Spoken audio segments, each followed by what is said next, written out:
rotation from Heen. They'll try to turn around onto March. Heal from the Dazzle. Will pick him back up, and now the fissure block out. QO in a bit of trouble here. Still 10 seconds before the pounce. Light Striker Ray will be on the mark. This could well be your first blood. Auto attacks coming to plenty, but he works his way through the trees. They'll get him. It's the Invoker that gets the last hit, and he'll find that bonus goal. The Invoker finds the kill there. Now another charge in, but it's the Drow Ranger that joins the party. Gust pushes him back, and again, it's the dire side on the back foot, but Nuts is here. Cask bouncing around like crazy. Another brilliant splitter. The Hadouken flies through. Nuts barely gets graved in time. They get the kill on the Clockwork. Another Gust pushes back KP. A few more auto attacks. They might find it, and they do. Now a Fissure on 2. Blocks out Febby, but the Cask! It's bouncing around. It'll keep Febby alive. Witch Doctor gets the kill on Lena. Often you see those cogs doing some funky stuff. Yeah, and I like the way that HOT6ix had been playing this. I think the Invoker got his core levels, and now he's just running around throwing Tornado EMP every single time it's available. And I wonder if maybe that's the concern that I've been having with some of the...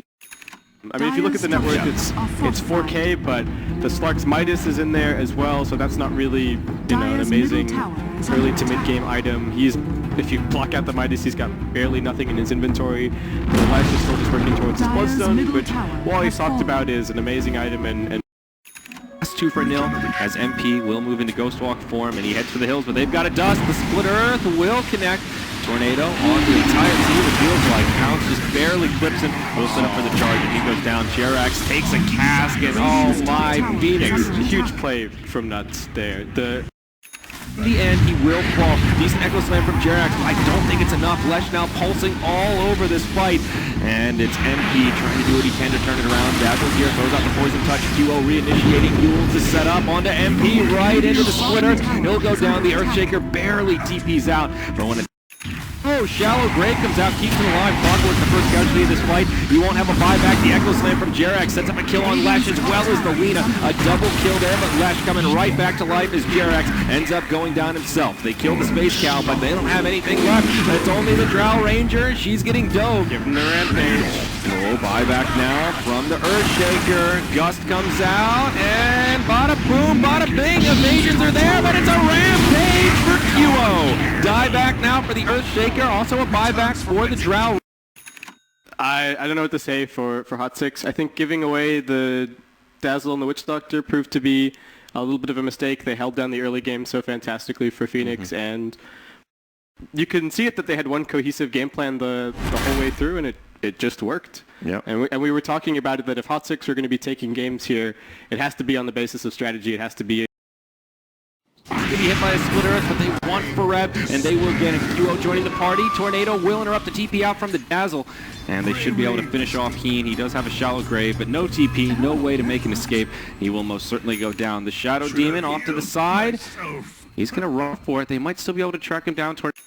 One kill is probably worth it because they got it on the Lesh, but had it only been one kill, say, on the Shadow Demon, then probably not all that impressive. And up here, KP just barely sidesteps it. Still got him. Yeah, it doesn't make a difference. The Lesh still has plenty of damage. The Lightning Storm finishes him level 6 here. And does have 3 points up in the Rocket Flare to make it somewhat easier to deal with the Brood, but I think HOT6ix is going to be very happy with how these lanes have been going, and very happy with how often they've seen the Drow Ranger TPing, and that's 2 TPs used. Oh, and death and no kill. Phoenix, they missed the denial on the tower. It's what?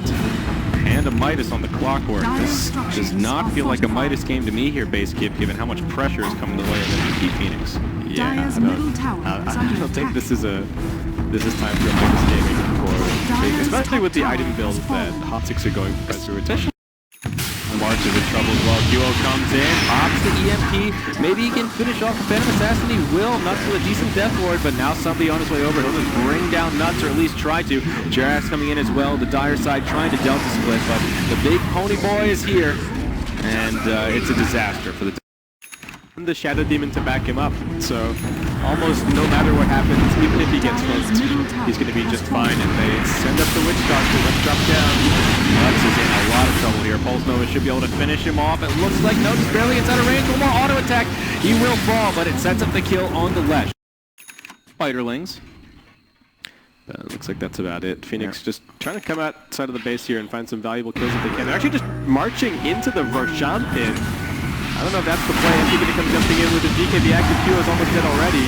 Yep, Q goes down straight away. The Deathward doing some okay damage, but it just isn't enough. KP the next to go down. Now March squaring off against MP. GG is called already.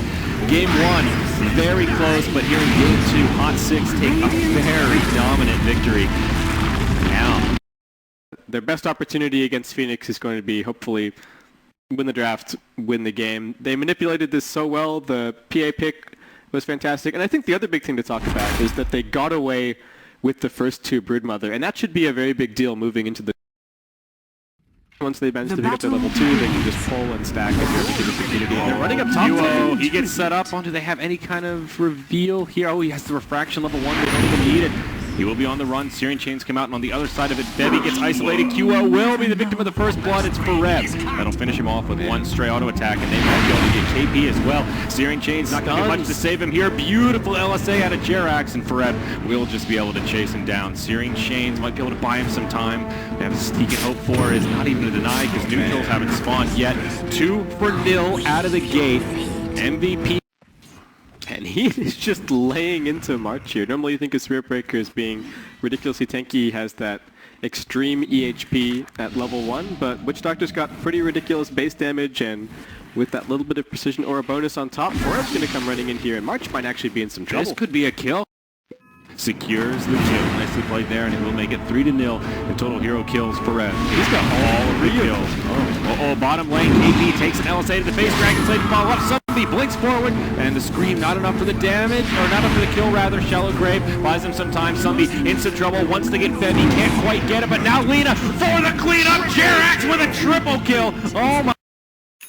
But the tanky cow stays alive. Now the swarm comes flying through, gives him vision for the Radiant side. Grave will keep March alive, but again, QO gets separated from the team a bit too far forward. Without a refraction, he'll fall. Beautiful fissure comes out from Nuts, but the follow-up will be here. A lot of sustainability from that Witch Doctor. Earthshaker's already died. March gets the second bash on it for Rev. He dies to the tower.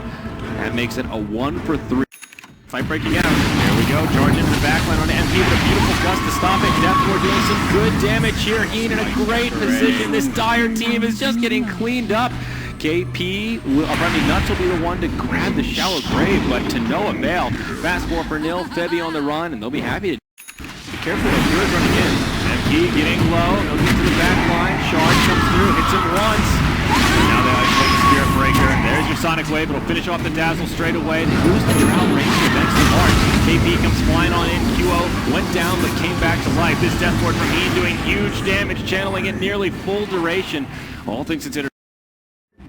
It'll go down. Compliments of the Templar Assassin and a Sleight of Fist. Can they find more here? Yules out on the KP. Some heroes responding on the dire side. Jerax getting in very aggressive. No way he'll survive this one. Once Nuts, but Shallow Grave not going to make that. I'm sure they're pretty good friends and just happy that they're here in the final. Among the final 4 teams. The upper bracket, so no one's eliminated yet. Phoeix will have to fight their way through the lower bracket, but they still have a chance, and that's what's really important here. We'll welcome our panel back to talk about this series, Purge and Sheever.